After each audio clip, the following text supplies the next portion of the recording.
नमस्कार, good evening.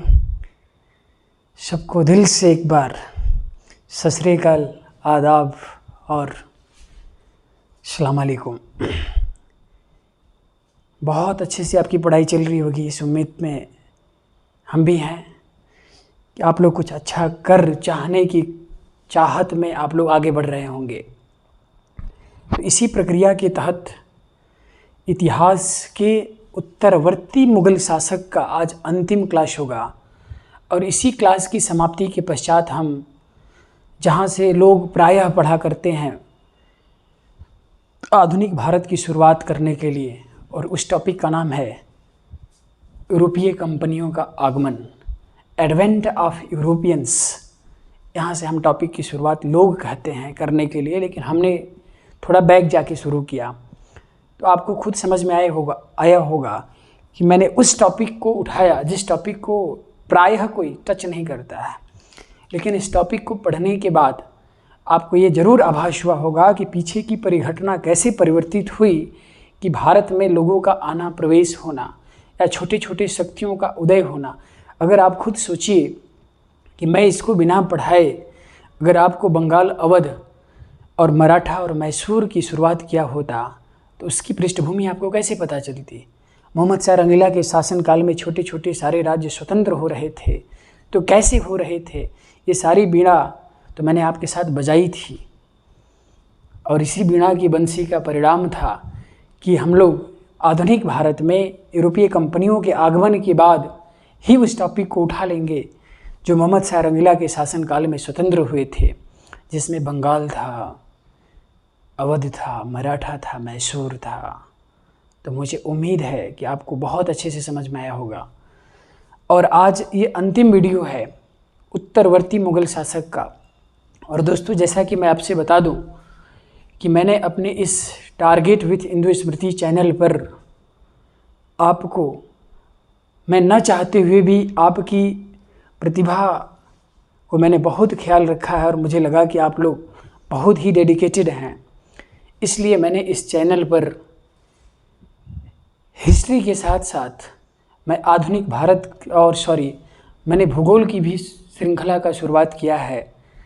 और आगे आने वाले आगामी एग्ज़ाम के लिए सारे करंट क्वेश्चंस को मैंने उस टॉपिक्स में, जिस टॉपिक्स में जैसे जैसे क्वेश्चंस आए हुए हैं मैंने उसको इंक्लूड किया है।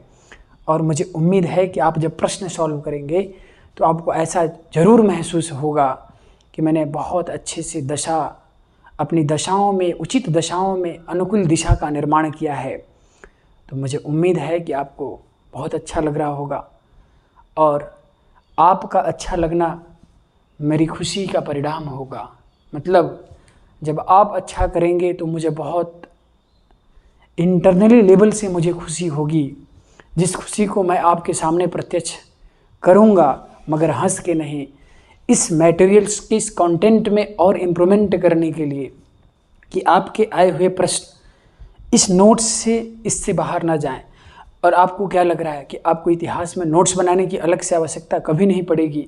यह इतना संक्षिप्त है, साइनॉप्सिस फॉर्म में है कि आपको इससे बाहर पढ़ने की रिक्वायरमेंट नहीं होगी। किसी बुक्स को आप प्रेफर मत कीजिएगा अगर मेरा माने तो। नहीं तो आपको मैं बता दूं, ये पूरे कंटेंट मैंने लगभग 4 से 5 किताबों के सम्मिश्रण से मैंने इसको बनाया हुआ है। जैसे पहली बुक, मैं जिस किताब को सबसे ज़्यादा प्रेफर करता हूँ पढ़ने के लिए, अपने नॉलेज के लिए, वह है BL ग्रोवर साहब की पुस्तक। इसके बाद स्पेक्ट्रम की पुस्तक को मैं पढ़ता हूँ, फिर किरण पब्लिकेशंस की पुस्तक को मैं पढ़ता हूँ। तो मेरे बहुत सारे पुस्तकों का मिश्रण है, तब ये कंटेंट आपके पास डिलीवर्ड किए जाते हैं। तो उतने सारे किताबों का कंटेंट अगर आपके पास आ रहा है तो आपको सिर्फ इसे एग्ज़ाम में जा कर के इस हथियार को यूज कर देना है, और ये हथियार आपकी सफलता के लिए क्या कर सकती है अब आप खुद समझ सकते हैं। इसके आगे मैं नहीं बोलना चाहता हूँ, क्वेश्चन मार्क है कि सफलता के लिए क्या हो सकती है ये चीज़। तो बाकी ठीक है, फिर से हम शुरू करते हैं। मोटिवेशन आपको अच्छा मिला होगा और आप मोटिवेट होते रहिए, और मुझे उम्मीद है कि आप अच्छा से आगे करेंगे और कर भी रहे होंगे। तो दोस्तों, अहमद शाह के पीछे मैंने एक शासक को पढ़ाया था, आपको बखूबी याद होगा। मैंने फ़र्रुखसियर को भी पढ़ाया था, और फ़र्रुखसियर के बाद मैंने मोहम्मद शाह रंगीला को पढ़ाया था, और मैंने मोहम्मद शाह रंगीला के शासनकाल में जो जो परिघटनाएं हुई मैंने सब आपको अच्छे से एक्सप्लेन किया था। दोस्तों, ये सिर्फ पॉइंट में लिखा होगा, लेकिन इस पॉइंट को मैं एक्सप्लेन लगभग 3 से 4 मिनट तक मैं लगातार इस तरह से करता हूँ कि आपके स्मृति पटल पर यह छप जाता है। इसलिए मैं कभी भी उस टॉपिक्स को मैं यहाँ पर एक्स्ट्रा कुछ भी नहीं लिखूँगा जो आपके लिए बर्डन फील करे, आपको आसानी फील करे। मेरे लेक्चर्स को सुनने के बाद अगर इस नोट्स को आप कॉपी में नोट करते हैं तो मुझे उम्मीद है कि आपको टीचर की ज़रूरत नहीं पड़ेगी, टीचर को आपकी ज़रूरत पड़ेगी कि आपने कंटेंट कहाँ से उठाया, क्योंकि ये कंटेंट बिल्कुल न्यू पैटर्न पर बेस है। रिसेंट में आए हुए समस्त एग्ज़ाम को मैं आधार बनाता हूँ और उसके आधार पर मैं अपने कंटेंट को अपडेट करता हूँ।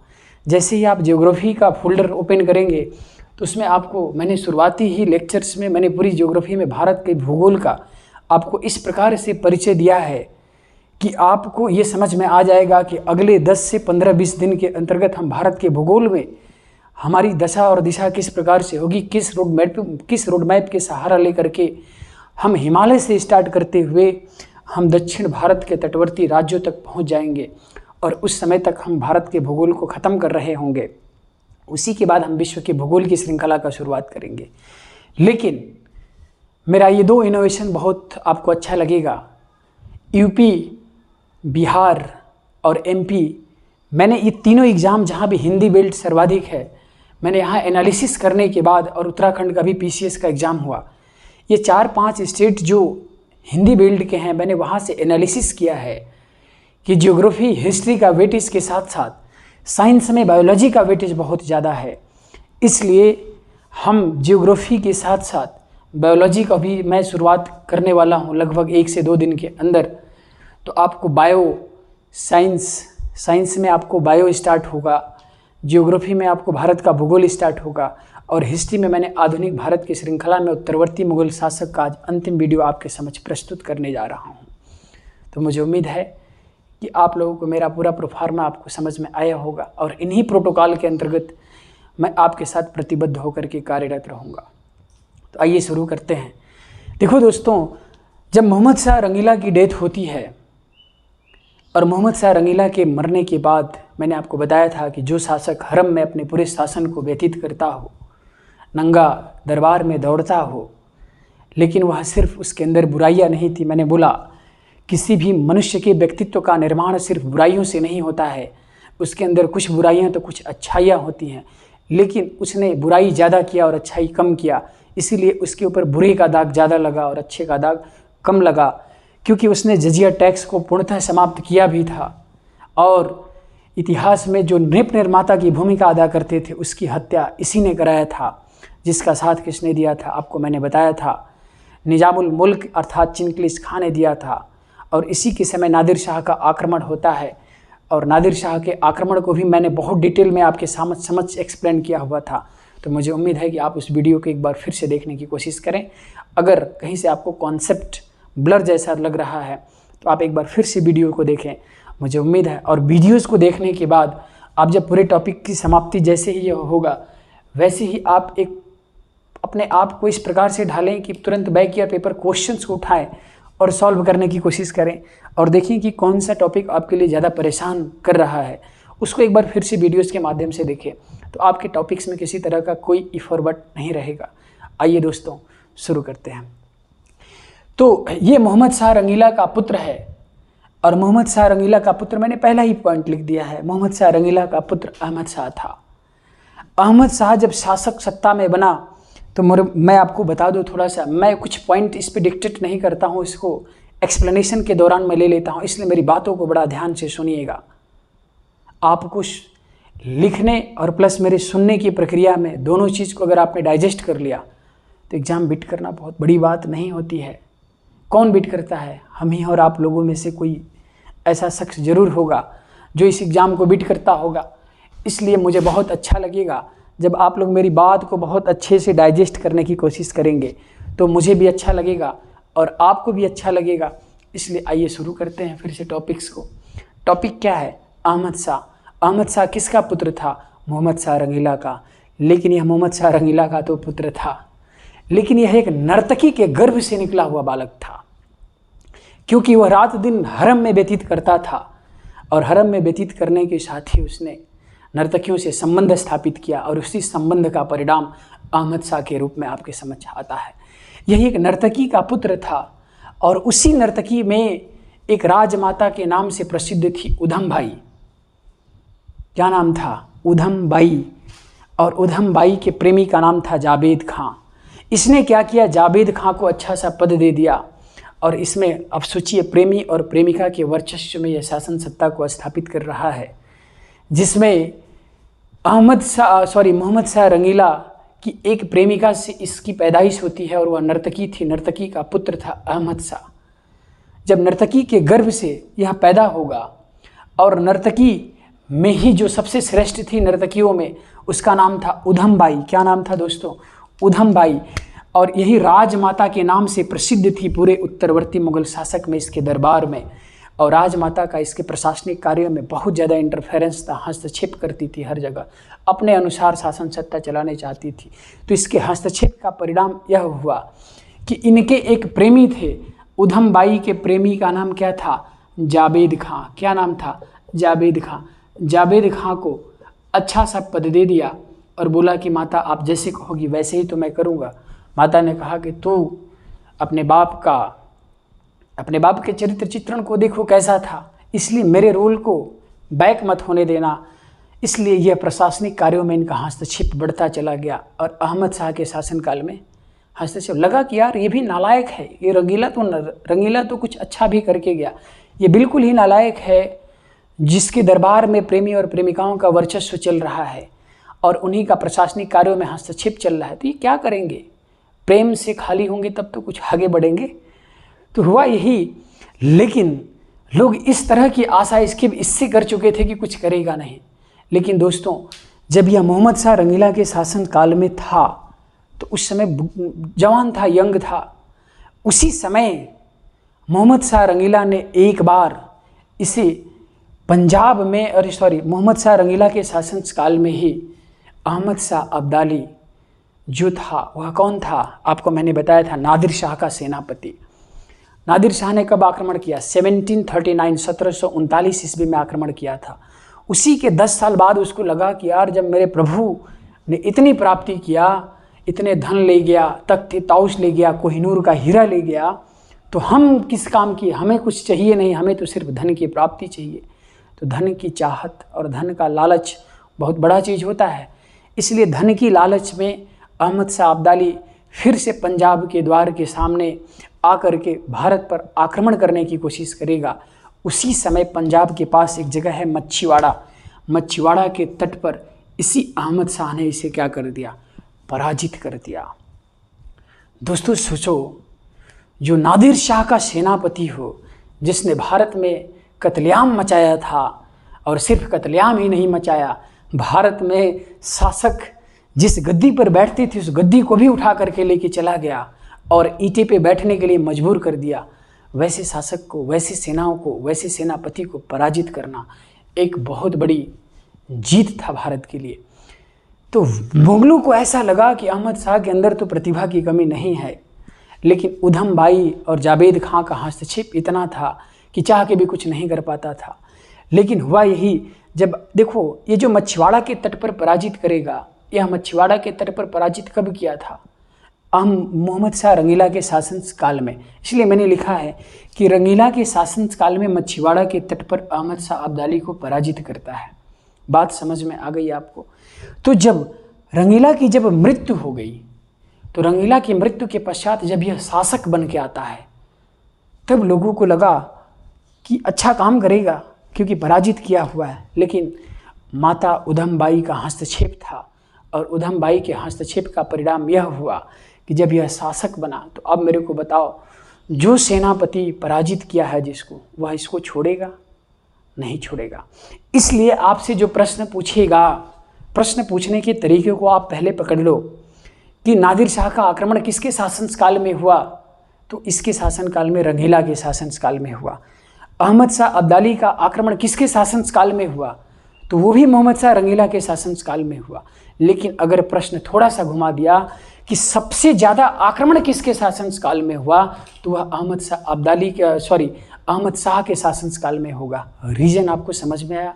क्योंकि मछीवाड़ा के तट पर यही पराजित किया और पराजित करने के पश्चात क्रोध से परिपूर्ण हो गया अहमद शाह अब्दाली, और उसको लगा कि अब मैं इसे छोड़ूंगा नहीं, और उसी के परिणाम स्वरूप उसने भारत पर 7 बार आक्रमण किया था, और 7 बार में 5 बार किसके शासनकाल में आक्रमण किया? अहमद शाह के शासनकाल में आक्रमण किया। इसलिए मैंने यहाँ पर लिखा एक पॉइंट कि इसी के शासनकाल में अब्दाली ने कितनी बार आक्रमण किया था? 5 बार। और पूरे भारत में कितनी बार आक्रमण किया? 7 बार। 7 बार में 5 बार इसके शासनकाल में आक्रमण कर रहा है, तो उसके क्रोध का आप देख रहे हैं सीमा, कि जिसको उसने मछीवाड़ा के तट पर पराजित किया वह बाज नहीं ले रहा है, वह बार बार आक्रमण के लिए आतुर हो रहा है। इसी के शासनकाल में जब आक्रमण करता है, तो आपको मैंने बताया था दोस्तों कि मुगलों की समाप्ति के पश्चात लोगों ने यह अनुमान लगाया था कि मराठों का वर्चस्व स्थापित होगा। और आपको मैं बता दूं कि पहले सैयद बंधुओं की हत्या हो चुकी है, जुल्फिकार खां की भी हत्या हो चुकी है, तुरानी गुट के नेता चिनकलिज खां अपने स्वतंत्र राज्य की स्थापना कर चुके हैं, इसलिए उनका ज़्यादा हस्तक्षेप नहीं अब रहेगा। क्यों नहीं रहेगा? क्योंकि आपको मैं बता दूं दोस्तों, यहाँ पर थोड़ा सा ध्यान से आप लोग गौर से सुनिएगा। अगर ये मान लीजिए भारत है, तो यहाँ पर ये हैदराबाद था और यहीं पर मराठा था, तो हैदराबाद के शासक अब यहाँ स्वतंत्र शासन की स्थापना कर चुके थे, मराठे भी स्वतंत्र शासन की स्थापना कर चुके थे। तो जब ये सारे स्वतंत्र राज्य की स्थापना कर चुके थे, तो इन दोनों में क्या होगा? आपसी प्रेम संबंध और आपसी दोस्ती यारी बढ़ जाएगी। इसलिए अब ये इसका साथ देंगे और ये इसका साथ देंगे, और ये पूरे नतीजे आपको आंग्ल मैसूर युद्ध में देखने को मिलेंगे कि कितना ज़्यादा नज़दीकी दोनों में आ चुकी थी। तो वो तो अब हस्तक्षेप नहीं करेंगे, इसलिए क्योंकि ये स्वतंत्र बन चुके थे, अब इनकी औकात नहीं थी कि मराठों के सामने ये आके लड़ जाए। इसलिए मराठों का वर्चस्व बढ़ा और मराठों के सहयोग से इसकी क्या करा दी गई? हत्या करा दी गई। तो मराठों का वर्चस्व बढ़ना स्टार्ट होगा, क्योंकि मुगल गुट में जितने भी गुट थे वह सब समाप्ति के कगार पर समाप्त हो चुके थे। सैयद बंधु भी समाप्त, जुल्फिकार खां भी समाप्त, तुरानी गुट का नेता भी स्वतंत्र शासक बन चुका है। वो हस्तक्षेप करने की भूमिका में अब नहीं है, वो भी किससे? मराठों से, जो छापामार युद्ध करते हों, सीधे इनको खा जाएंगे। इसलिए वह शांत हो गया। इसीलिए आपको अहमद शाह के शासनकाल में क्या याद रखना होगा दोस्तों? इतने पॉइंट आपको याद रखना होगा। और एक पॉइंट और मैं बताऊं, उधम बाई को किबला ए आलम की उपाधि से सम्मानित किया गया था। किस सम्मान से? किबला ए आलम की उपाधि से सम्मानित किया गया था। इस बात को आप लोग याद रखिएगा। किबला ए आलम या बिला ए आलम के नाम से इनको जाना जाता है। तो आपको ये बात समझ में आ गई। इसके बाद देखो दोस्तों, मराठों के सहयोग से अगला शासक बनता है आलमगीर द्वितीय। आलमगीर द्वितीय, और बस इससे कुछ आपको याद नहीं रखना होगा, इससे आपको बस याद रखना होगा कि आलमगीर द्वितीय के समय प्लासी का युद्ध होता है। 23 जून 1757 को बंगाल के नदिया जिले में प्लासी नामक स्थान पर प्लासी का युद्ध हुआ, और इसी प्लासी के युद्ध के परिणाम स्वरूप भारत में क्या हुआ आपको खुद ही आगे पता चलेगा कि प्लासी का युद्ध कैसे हुआ और क्यों हुआ। आपको मैंने फर्रुखसिहर के समय आपको प्लासी का युद्ध की भूमिका मैंने बताया होगा। तो ये बात आपको समझ में आ गई। जब यह आलमगीर द्वितीय की डेथ हो जाती है, इसकी मृत्यु के पश्चात ही इसका पुत्र अली गौहर, याद रखिएगा उपनाम बहुत पूछता है वनडे एग्जाम में, इसलिए जब आलमगीर द्वितीय की मृत्यु होती है तो यह बिहार में था, और जब इसको पता चला कि मेरे पिता की मृत्यु हो चुकी, तो उसी समय इसका पुत्र बिहार में अली गौहर घूम रहा था, और अली गौहर उसी बिहार में अपने आप को स्वतंत्र शासक के रूप में घोषित करता है, और वह स्वतंत्र शासक कोई और नहीं था, उसका नाम था शाह आलम द्वितीय। अब आपको मुझे दोस्त एक बात याद करानी पड़ेगी फिर से बैक। बहादुर शाह प्रथम का पहला नाम क्या था? आपको मैंने बताया था, क्या नाम था? कुछ याद आ रहा है आपको?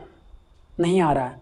शाह आलम प्रथम की उपाधि से सम्मानित था। तो शाह आलम द्वितीय कौन है? ये, इसीलिए द्वितीय की उपाधि लेगा, और बिहार में अपने आप को स्वतंत्र बादशाह के रूप में घोषित करता है, और 1759 से 1806 के बीच में आके शाह आलम द्वितीय मुगल बादशाह के रूप में सुशोभित हो जाता है। तो इतनी बातों में आपको किसी तरह का कोई दिक्कत नहीं होगा। अहमद शाह अब्दाली ने सर्वाधिक किसके शासनकाल में आक्रमण किया था? तो वो किसके शासनकाल में आक्रमण करेगा? जो पराजित करेगा तो अहमद शाह के शासनकाल में पराजित करेगा। अब आते हैं दोस्तों शाह आलम द्वितीय। मुझे लगता है कि इन लोगों को बादशाह कहने से ज़्यादा इसको नालायक कहना इन लोगों को अच्छा होगा। इतिहास में कुछ संशोधन की ज़रूरत है, क्योंकि ये बादशाह कहने लायक नहीं है, इनको बादशाह कहने में भी शर्म आती है। अब समझिएगा दोस्तों, जो पानीपत का तृतीय युद्ध हुआ, कौन सा युद्ध? पानीपत का तृतीय युद्ध। पानीपत का तृतीय युद्ध किसके शासनकाल में होता है? 14 जून 1761 को। किसके साथ हुआ? क्योंकि यह अंग्रेज़ों के साथ होगा, और ये अंग्रेज़ों के साथ किस रूप में होगा आपको अवश्य थोड़ा मोड़ा समझ में आया होगा। तो अब इसको समझने की कोशिश करते हैं। देखो दोस्तों, पानीपत का तीसरा युद्ध किसके शासनकाल में हो रहा है? शाह आलम द्वितीय के शासनकाल में। इसलिए ये इम्पोर्टेंट क्यों है? क्योंकि इसी के समय पानीपत का तीसरा युद्ध होगा, और पानीपत का तृतीय युद्ध अहमद शाह अब्दाली और मराठों के बीच में होगा। और इसी पानीपत के तृतीय युद्ध में मराठों की पराजय ने यह निश्चय कर दिया कि भारत में अगला शासक तो यह नहीं पता कि कौन होगा, लेकिन यह जरूर पता है कि कौन नहीं होगा।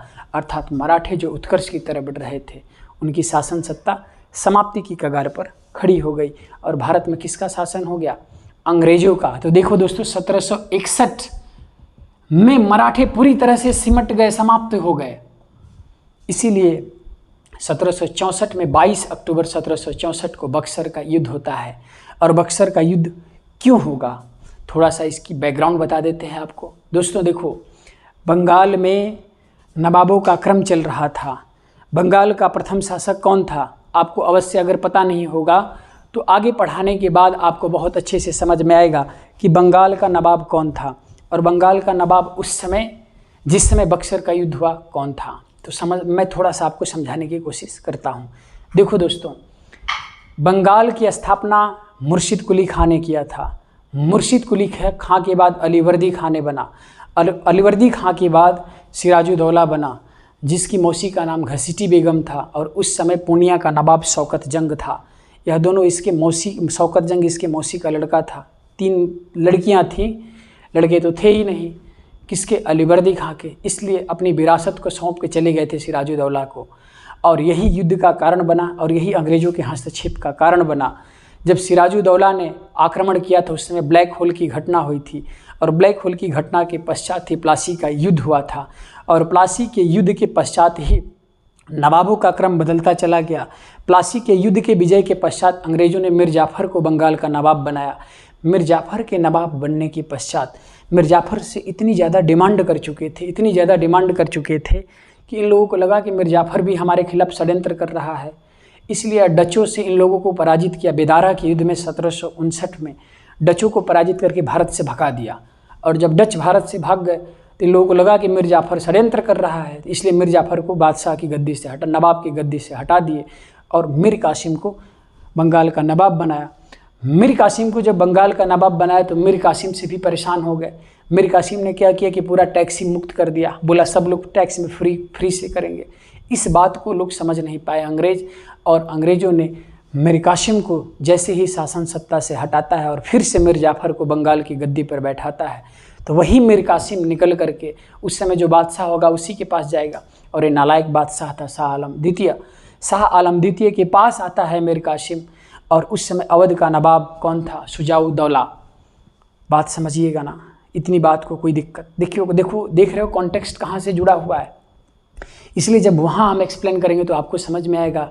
उसकी थोड़ी सी भूमिका आई थी तो मैंने आपको एक्सप्लेन कर दिया कि उस समय बंगाल का मीर कासिम अवध के नवाब के पास बाद में जाता है, पहले जाता है बादशाह के पास, बोला ये क्या हो रहा है, आप तो भारत के मुग़ल बादशाह हैं, बताइए अंग्रेज़ मुझे बंगाल की नवाब की गद्दी से हटा के फेंक दिए, ये तो गलत है। इसलिए इसको लिया और अवध के नवाब शुजाउद्दौला को लिया, और इन तीनों के त्रिगुट ने मिलकर के बक्सर की युद्ध की पृष्ठभूमि बनाई। और हेक्टर मुनरो बंगाल का उधर अंग्रेज़ों की तरफ से था, और इधर से 3 गुट थे। और इसी में पराजय के पश्चात शाह आलम द्वितीय को बुलाता है अंग्रेज़ और बोलता है इधर आओ, तुमने इसकी सहायता किया, और सहायता क्या किया, जो किया वो किया। इसलिए 2 नवाब मिल के आए थे, एक अवध का नवाब आया था इसकी हेल्प करने के लिए, और एक मुग़ल बादशाह उस समय शाह आलम द्वितीय था। इसलिए शाह आलम द्वितीय को बक्सर के युद्ध में तीनों को पराजित करने के, मीर कासिम तो भाग गया, बक्सर के युद्ध में पराजित करने के पश्चात इलाहाबाद की संधि होती है। तो इलाहाबाद की संधि किस युद्ध से संबंधित है?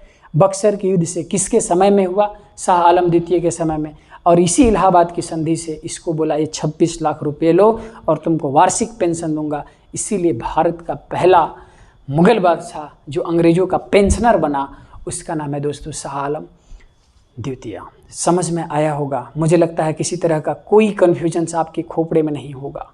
इसलिए खोपड़े के पूरे त्रिनेत्र को खोल दो और अच्छे से पढ़ो मेरे फ्रेंड्स। बात समझ में आई। इलाहाबाद की प्रथम संधि किससे संबंधित है और इलाहाबाद की द्वितीय संधि किससे करेगा? जब पढ़ाएंगे बक्सर के तब उसमें और डिटेलिंग लेंगे। इलाहाबाद की प्रथम संधि इनके साथ करेगा और इलाहाबाद की द्वितीय संधि भी इसी के शासनकाल में होगा। 16 अगस्त 1765 को होगा, लेकिन वो अवध के नवाब शुजा-उद-दौला के साथ होगा और एकदम मारा के पूरा तहस नहस कर दिया। और बक्सर के युद्ध के पश्चात ही अंग्रेज पूरी तरह से दिल्ली पर अधिकार करने में सक्षम हो गए। इसीलिए कहा जाता है कि ऐसा नालायक शासक और ऐसा नालायक बादशाह, इन्हें बादशाह की उपाधि देना ही गलत है। इनके शासनकाल में अंग्रेज पूरी तरह से किस प्रकार से दिल्ली पर बैठ जाते हैं, इनको हवा भी नहीं लगा। और हवा क्या लगेगा, ये खुद बैठाने में इन लोगों ने मदद कर दिया। क्योंकि मिर्ज़ा जाफ़र, वो सब प्लासी का षड्यंत्र, ये सब क्या था? खुद मदद करना अंग्रेजों का। अंग्रेज जो चाहते नहीं थे वो कर दिए। इसलिए इलाहाबाद की प्रथम संधि इसके शासनकाल में होगी और इसी के समय बंगाल में द्वैध शासन लगेगा। तो दोस्तों ध्यान से सुनिएगा। एक लगता है भारत में द्वैध शासन और एक लगता है बंगाल में द्वैध शासन, दोनों अलग चीज़ है। तो इसको बंगाल जब पढ़ाएंगे तो 1765 में लॉर्ड क्लाइव द्वारा बंगाल में द्वैध शासन लगाया जाएगा, जिसे वारेन हेस्टिंग द्वारा बंगाल में द्वैध शासन को समाप्त किया जाएगा। तो ये पूरे टॉपिक्स को हम अच्छे से पढ़ेंगे कि क्यों लगाया गया और क्यों समाप्त किया गया। लगाने का परिणाम क्या हुआ? भारत में भूखमरी, अकाल की समस्या खड़ी हो गई। इसीलिए वारेन हेस्टिंग्स ने आकर के इसको समाप्त कराया। तो बंगाल में द्वैध शासन क्या है, द्वैध शासन का मतलब क्या होता है, ये सब हम एक्सप्लेन करेंगे। और मैंने एक पॉइंट को मैंने पहले ही बता दिया कि इसी के शासनकाल में अंग्रेजों ने कहाँ अधिकार कर लिया? पूर्णतः दिल्ली पर अधिकार कर लिया। इसलिए प्रश्न शाह आलम द्वितीय से कितने टाइप के बन सकते हैं आप देख लो दोस्तों। जितना मैंने लिखा है सारे प्रश्न ही हैं। शाह आलम द्वितीय के समय में बक्सर का युद्ध हुआ। शाह आलम द्वितीय के समय पानीपत का तृतीय युद्ध हुआ।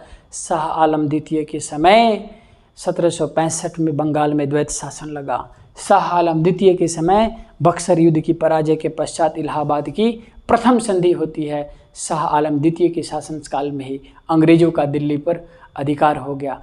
प्रथम पेंशनर अंग्रेजों का कौन बन के बाहर निकला? शाह आलम द्वितीय। इसलिए इसको शाह आलम द्वितीय की उपाधि के बजाय इसे पेंशनर की उपाधि दिया जाना चाहिए मेरे अनुसार। अगर मैं इतिहास की किताब लिखता फिर से, तो मैं लिखने के क्रम में ये अवश्य लिखता कि ये पेंशनर था, इसलिए इसको शाह आलम द्वितीय की जगह इसको काट करके मैं लिखता कि पेंशनर की उपाधि लेने वाला प्रथम मुगल बादशाह था। बात समझ में आ गई होगी। तो पेंशनर बनने वाला प्रथम मुगल बादशाह बनेगा। इसलिए आपको टॉपिक्स को आगे लिंक करना है। अब मेरे को बताओ दोस्तों, अब जो आगे बादशाह बनेगा वो अंग्रेजों के संरक्षण में बनेगा या अंग्रेजों से मुक्त होकर के रहेगा? अंग्रेजों के संरक्षण में बनेगा। बात समझ में आ गई होगी। अब टॉपिक्स को पढ़ा कैसे जाता है, मेरे पढ़ाने की प्रक्रिया में आपको अवश्य ये बात समझ में आई होगी। इसलिए जब शाह आलम द्वितीय के शासनकाल में जब यह पहला ही यह पेंशनर बन के चला गया, 26 लाख रुपया वार्षिक पेंशन पर ही मान गया, इसीलिए अगला जो शासक बनेगा वह अंग्रेजों के पूर्ण संरक्षण में बनेगा। तो अंग्रेजों की संरक्षण में पूर्ण रूप से बहने वाला भारत का पहला मुगल बादशाह कौन बनेगा? अकबर द्वितीय। किसका पुत्र था? शाह आलम द्वितीय का पुत्र था। इसलिए अंग्रेजों के संरक्षण में पहला मुगल बादशाह कौन बनेगा? अकबर द्वितीय। प्रश्न देखो, अकबर द्वितीय ने कोई ऐसा नालायक काम नहीं किया जिससे हम उसको याद रखें। तुम याद रखने लायक है नहीं तो क्यों याद रखो। लेकिन इसके समय में जो घटनाएं होती हैं उन घटनाओं के कारण ये इंपॉर्टेंट हो जाता है। अंग्रेज पहली बार इसको बोल रहे हैं कि चलो अब मैं जैसे कहूँगा तुम मुगल बादशाह बनना। अंग्रेजों का बंगाल में हस्तक्षेप हो चुका था, लेकिन दिल्ली पर अभी अधिकार नहीं हुआ था। मुगल बादशाहों से अभी टक्कर नहीं ले रहे थे। लेकिन इस नालायक ने बक्सर के युद्ध में चला गया, वहीं से हो गया पूरा करामात। और उस करामात का नतीजा यह हुआ कि पेंशनर बन के बस रह गए। पेंशनर तो बन गया मेरे दोस्त, लेकिन इस पेंशनर बनने के पश्चात जो अगला शासक आएगा वह अंग्रेज़ों के संरक्षण में बनेगा। और अंग्रेज़ों के संरक्षण में जब बन गया तो इसको किस चीज़ की समस्या होगी? शासन सत्ता चलाने के लिए राजस्व की ज़रूरत होती है, रेवेन्यू की रिक्वायरमेंट होती है, पैसे की ज़रूरत होती है। इसलिए पैसे की प्राप्ति कहाँ से होगी? अंग्रेज़ दे ही नहीं रहे थे, बोले हम बस पेंशन बना के देंगे, पेंशन ले लेना साल में। उस समय बंगाल में राजा राम मोहन राय का वर्चस्व चल रहा था। बुलाया, राम मोहन राय आओ मेरे पास। राम मोहन राय गए दिल्ली, बोला कि यार मेरी पेंशन से संबंधित समस्या को सुनने के लिए चले जाओ ब्रिटिश संसद में, एक बार संसद के समक्ष प्रस्तुत कर दो कि मैं कैसे जीवित रहूं, मुझे तो सिर्फ एक पेंशनर बना के रख दिया। सोच लो, भारत का मुगल बादशाह की ये स्थिति अंग्रेजों ने पैदा कर दिया कि जो मुगल बादशाह पूरे भारत पर शासन किया करता था। अकबर का सोचो ना यार, सबको हिला के रखा था। औरंगजेब का सुनो, सब जगह दहशत थी। दहशत की स्थिति में आज मुगल बादशाहों की ये स्थिति आ गई कि हमें अपने ही स्वराष्ट्र में अपनी पेंशन बढ़ाने के लिए हमें, जिसके मैं गुलाम हूँ, अंग्रेजों का मैं गुलाम बन गया, अब उनके पास जाना पड़ रहा है। इतनी दयनीय स्थिति अंग्रेजों ने पैदा कर दिया। इसीलिए राजा राम मोहन राय को इसने राजा की उपाधि दिया। बोला इसकी इनके उत्तम विचार के कारण, बोले हाँ ठीक है हम चले जाएंगे, आप मेरे मुगल बादशाह हैं, जैसी अनुमति आपकी। गए तो बोला आज से मैं आपको राजा की उपाधि देता हूँ। इसीलिए राम मोहन राय को राजा राम मोहन राय की उपाधि दिया गया। तो इसको उपाधि दिए जाने के कारण अकबर द्वितीय को याद किया जाता है। और अकबर द्वितीय से आज तक जो भी प्रश्न बने हैं सिर्फ ये बने हैं कि राम मोहन राय को राजा की उपाधि किसने दी। आप लोग पेपर उठा के देख लेना। लेकिन मेरे अनुसार प्रश्न अगर अगली बार आना चाहिए कभी भी किसी भी एग्जाम में, तो वो प्रश्न ये बनना चाहिए कि अंग्रेजों के संरक्षण में पहला मुगल बादशाह कौन बना? तो अकबर द्वितीय बना। बात समझ में आ चुकी होगी। अब ध्यान से सुनना दोस्तों, इसके बाद जब ये ब्रिटेन में जाते हैं और इस पे पेंशन की समस्या से संबंधित जा करके जब बात भी करते हैं, तो कहा ऐसा जाता है कि आधुनिक भारत में पहली बार समुद्र को लांघ के जाने वाला व्यक्ति कोई था, तो वह राजा राम मोहन राय। और राजा राम मोहन राय के बारे में हम डिटेल से बात करेंगे कि राजा राम मोहन राय का ब्रह्म समाज कैसा था। फिर ब्रह्म समाज का विभाजन कब होता है? जब बाल विवाह अधिनियम पारित होता है। बाल विवाह अधिनियम पारित होने के पश्चात किस प्रकार से केशव चंद्र सेन और देवेंद्रनाथ टैगोर के बीच में उदारवादी विचार के कारण विभाजन होता है। फिर से वह भारतीय ब्रह्म समाज और साधारण ब्रह्म समाज में उसका आदि ब्रह्म समाज में उसका डिवीजन्स होता है। फिर से आगे चल करके फिर से डिवीजन होता है। इसलिए ब्रह्म समाज का 2 बार डिवीजन होगा। ब्रह्म समाज के विचार को पढ़ेंगे, उनकी सामाजिक मान्यता को पढ़ेंगे, उनकी सती प्रथा से संबंधित पूरे नियम को पढ़ेंगे। Raja Ram Mohan Roy is the most important, Bharat का इनको अग्रदूत कहा जाता है, नवजागरण का पिता कहा जाता है। तो सारे टॉपिक्स राजा राम मोहन राय को जब वहाँ टॉपिक्स को हम एक्सप्लेन करेंगे तो आपको बिल्कुल अच्छे से समझाएंगे। ये बात आपको समझ में आ चुकी होगी। अब आते हैं अगला शासक, बहादुर शाह द्वितीय। बहादुर शाह प्रथम कौन था? वही याद करिए, अब याद आ गया होगा, इसीलिए बहादुर शाह द्वितीय की उपाधि लेंगे। यह जफर नाम से शायरी लिखने वाला एक शासक था, शायरबाज था, बहुत अच्छा शायर लिखते थे। और शायरी के समय ही इनको लगा कि कुछ होगा ही नहीं इनको। अब सोचिए आगे सब पेंशनर बनने वाले थे तो क्या होगा, और इनको मारा कि इनको रंगून भेज दिया। ये रंगून चले गए थे अंतिम समय में। इन्हीं के समय 1857 का विद्रोह हुआ था। 1857 का विद्रोह जब मेरठ की छावनी से पहली बार 34वीं NI रेजिमेंट के जवानों ने जब विद्रोह करना शुरू किया तो सीधे दिल्ली की तरफ कुछ कर गए। और जब गए तो ये लाल किला में बैठा हुआ था। दोस्तों इनके मरने के पश्चात कहा ऐसा जाता है कि सिर्फ मुग़ल बादशाह लाल किले में ही बैठा रहते थे, बाहर नहीं जाते थे। तो इन्हीं के पश्चात शाह आलम द्वितीय के पश्चात ही मुग़ल बादशाहों का सिर्फ एक सीमित समय हो गया और सीमित एरिया हो गई, सिर्फ लाल किले के अंदर बैठे रहो, उसके बाहर जाना तक नहीं है। क्योंकि भाई अंग्रेज़ों का बोलबाला स्टार्ट हो गया था। इन्हीं के समय 1857 का विद्रोह हुआ। उम्र इतना ढल चुका था कि औकात नहीं थी कि आएँ और सेना का नेतृत्व कर सके, 1857 की भूमिका का अदा कर सके। इसीलिए 1857 के विद्रोह का ये नेतृत्व नहीं किया। इसका एक सेनापति था जिसका नाम था वक्त खां। वक्त खां ने 1857 का विद्रोह बादशाह की तरफ से किया था। तो ये सारे प्रश्न आपको 1857 के विद्रोह की क्रांति के दौरान हम आपको पढ़ाते हुए आगे बढ़ेंगे। तो आपको, मुझे नहीं लगता है, मेरे एक्सप्लेनेशंस को अगर आप ले लेंगे तो आगे इसके जो टॉपिक मैंने नहीं पढ़ा है उसको भी आप टच कर सकते हैं। बक्सर का युद्ध आपको बहुत अच्छे से मैंने एक्सप्लेन किया, इलाहाबाद की संधि कौन हुआ, अवध का नवाब था वो था। तो आप बक्सर के युद्ध के प्रश्न को देखेंगे तो मेरे द्वारा मुंह से बोले गए जितने भी शब्द निकले होंगे उन्हीं से सारे प्रश्न आपके पेपर में आएंगे। अब आते हैं दोस्तों, ये सारे टॉपिक्स यहीं तक है उत्तरवर्ती मुगल शासक, लेकिन मैं अहमद शाह अब्दाली के आक्रमण को मैं थोड़ा अलग से मैं एक्सप्लेन करना चाहता हूँ ताकि आप थोड़ा अच्छे से अहमद शाह अब्दाली के आक्रमण को समझ जाएं। तो देखो दोस्तों, अहमद शाह अब्दाली ने 1748 में पहला मच्छीवाड़ा के तट पर पंजाब पर आक्रमण करता है और 1760-67 में अंतिम आक्रमण किया। किसके समय? सिखों के समय, सिखों के विरुद्ध इसका अंतिम आक्रमण था। तो सोचो आक्रमण का दौर कितना बड़ा था। ठीक, तो एक बार सिखों के खिलाफ हो गया और 5 बार अहमद शाह के खिलाफ हो गया और एक बार पंजाब पर जो हारा था वह हो गया। बात समझ में आ गया? तो 7 बार हो गया, तो कोई अंतर नहीं। आपको मैंने पूरा युद्ध गिना दिया ना, कोई दिक्कत तो नहीं हुआ ना, फास्ट तो नहीं हो रहा है, समझ में आ रहा है ना? बिल्कुल, तो समझ तेज तो नहीं हो रहा है ना? ऐसा आपको लग रहा होगा कि थोड़ा मोड़ा तेज हो रहा है क्योंकि ये नालायक शासक है, इसलिए मैं ऐसे पढ़ाने की कोशिश कर रहा हूँ। लेकिन इसमें समझो आप 7 बार आक्रमण हुआ, 5 बार इनके शासनकाल में हो रहा है तो 5 ही हो गया, और एक बार पंजाब के खिलाफ जो असफल आक्रमण किया था 6 हो गया, और अगली बार जब आक्रमण किया तो उसको इसने पराजित किया था तो यहीं से स्टार्ट हो गया, और अंतिम आक्रमण सिखों के खिलाफ किया, 7 विद्रोह हो गया इसका। तो कुल 7 बार आक्रमण किया। प्रथम आक्रमण पंजाब के खिलाफ जो असफल रहा, ये असफल था, समझ में आया? उसके बाद सर्वाधिक आक्रमण किसके खिलाफ किया? अहमद शाह के खिलाफ।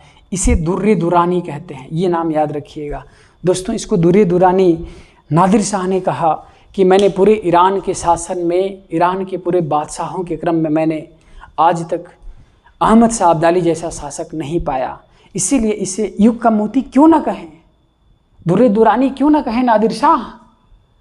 अरे यार, जिसने आपको भारत में वो चीज़ दिलाया जिसकी आपने परिकल्पना भी नहीं किया था, आप तो लूट के जा रहे थे, वो तो अवध का नवाब नालायक अपने स्वार्थ के चक्कर में भारत को लूटने के लिए मजबूर करा दिया, तख्त ताउस दिलवा दिया। अगर मान के चलो पहली बार आक्रमण किया था और जुल्फिकार खां की सहयोग और समन्वय से वो जा भी रहा था, इसने बुलाया नालायक ने दिल्ली पर आक्रमण करने के लिए, तब जाके सब लूट के लेके गया। तो आक्रमणकर्ता का सेनापति कौन था? यही था अहमद शाह अब्दाली। तो सोचो ना, जिसने इतना कुछ दिलाया उसे युग का मोती कहना क्या कह सकते हैं। और उसको युग का मोती इसलिए कहा गया क्योंकि कोहिनूर हीरा किसने दिलवाया था? इसी ने। इसीलिए जिसने हीरा दिलाया उसे मोती कहने में क्या जाता है, कह दिया। दुर्रे दुरानी किसको कहते हैं? अहमद शाह अब्दाली को। इसलिए अहमद शाह अब्दाली से कितनी प्रश्न बन सकते हैं, मैं इसको एक बार फिर से चर्चा कर लूँ। अहमद शाह अब्दाली ने भारत पर किसके समय में आक्रमण किया? तो मोहम्मद शाह रंगीला के शासनकाल में। मोहम्मद शाह रंगीला के शासनकाल में। सर्वाधिक बार किसके शासनकाल में आक्रमण किया? तो अहमद शाह के शासनकाल में आक्रमण किया था। कितनी बार? 5 बार। ठीक, अंतिम आक्रमण किसके खिलाफ था? सिखों के खिलाफ। ये चीज़ शायद मैंने नहीं लिखा है, आप लोग नोट कर लीजिएगा। इसका अंतिम आक्रमण सिखों के विरुद्ध था जो 1767 में था। ठीक है, आगे इससे मैंने अगला पॉइंट किया कि सर्वाधिक आक्रमण अहमद शाह के शासनकाल में किया। इसे दुर्रे दुरानी कहते हैं, ये पॉइंट इसको याद रखिएगा। और किसके शासनकाल में आक्रमण करना शुरू किया ये याद रखिएगा, और सर्वाधिक किसके शासनकाल में आक्रमण किया ये याद रखिएगा, और मोटा मोटा इसका एक्शन भी याद रखिएगा।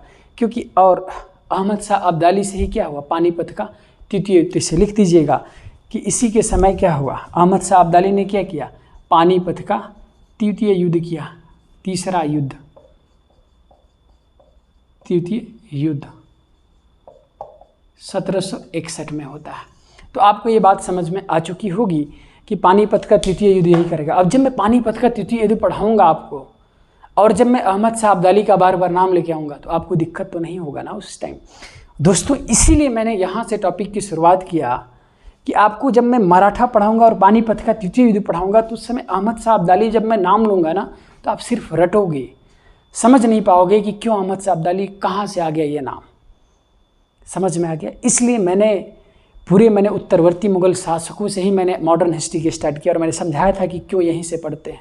क्योंकि हम की भावना की समाप्ति और मैं की भावना का उद्भव विकेंद्रीकृत सत्ता का केंद्रीकरण जो था वह विकेंद्रीकरण में बदल गया था। डिसेंट्रलाइज एडमिनिस्ट्रेटिव सिस्टम्स का अप्रोच स्टार्ट हो गया था।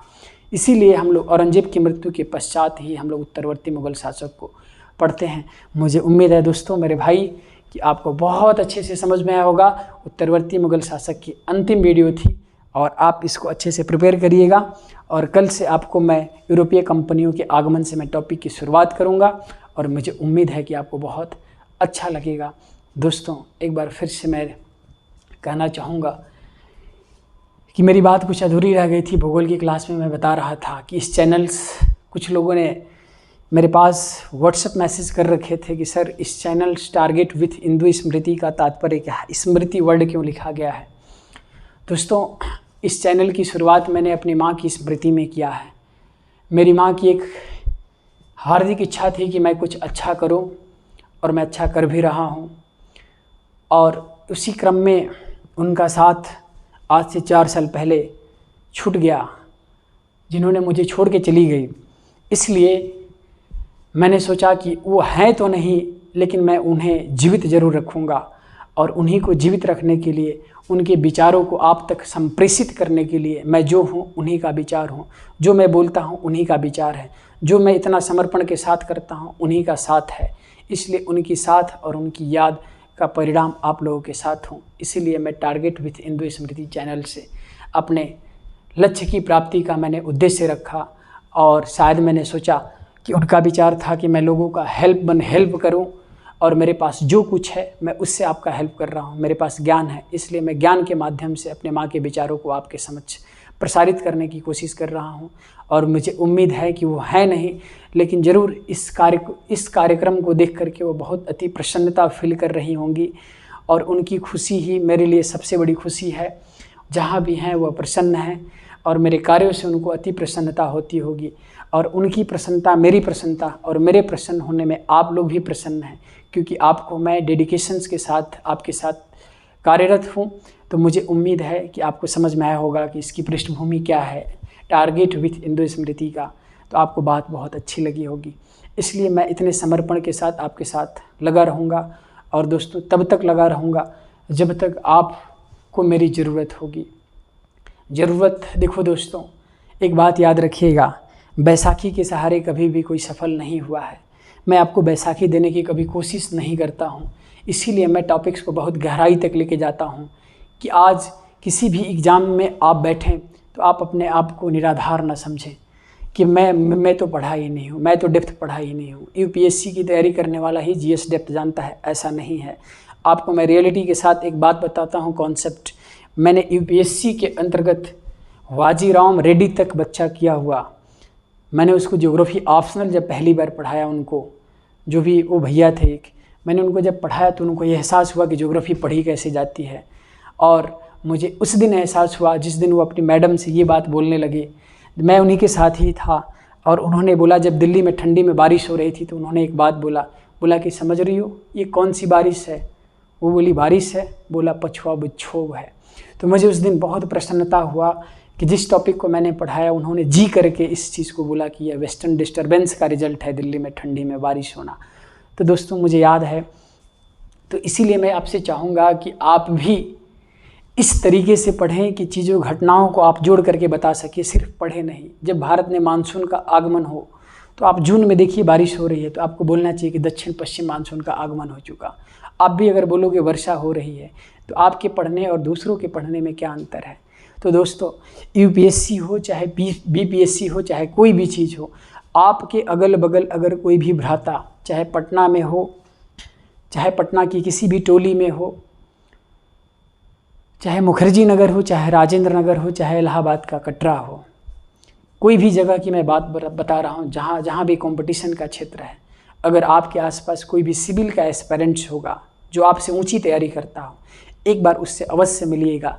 इस टॉपिक को पढ़ने के बाद आप डिबेट के लायक नहीं हो, ये भी मैं बता दूं, आपसे हमेशा वो कमजोरी आपको फील होगा।